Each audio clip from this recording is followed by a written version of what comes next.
بسم الله الرحمن الرحيم. يا أيها المزمل قم الليل إلا قليلا نصفه أو انقص منه قليلا أو زد عليه ورتل القرآن ترتيلا إنا سنلقي عليك قولا ثقيلا إن ناشئة الليل هي أشد وطئا وأقوم قيلا إن لك في النهار سبحا طويلا واذكر اسم ربك وتبتل إليه تبتيلا رب المشرق والمغرب لا إله إلا هو فاتخذه وكيلا واصبر على ما يقولون واهجرهم هجرا جميلا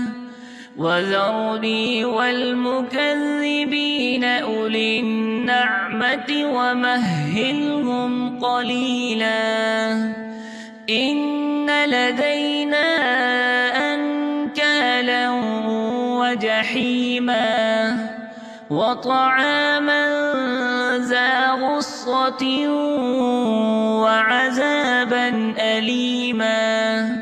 يوم ترجف الأرض والجبال وكانت الجبال كثيبا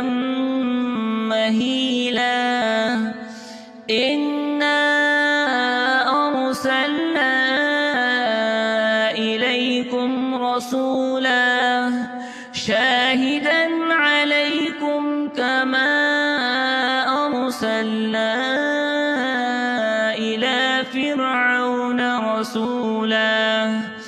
فعصى فرعون الرسول فأخذناه أخذا وبيلا فكيف تتقون إن كفرتم يوما يجعل الولدان شيبا السماء منفطر به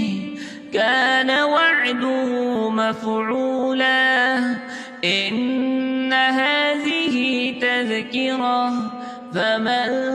شاء اتخذ إلى ربه سبيلا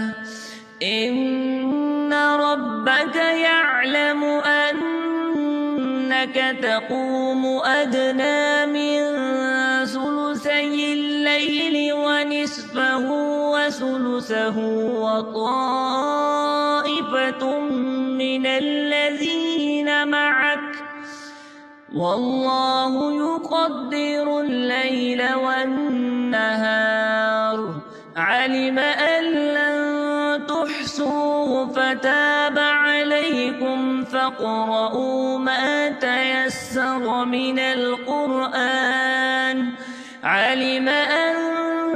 سيكون منكم مرضى وآخرون يضربون في الأرض يبتغون من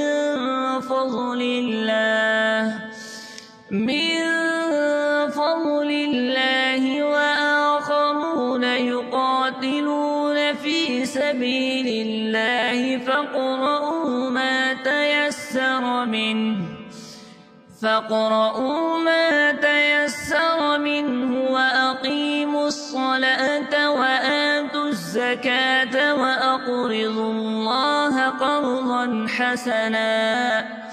وما تقدموا لأنفسكم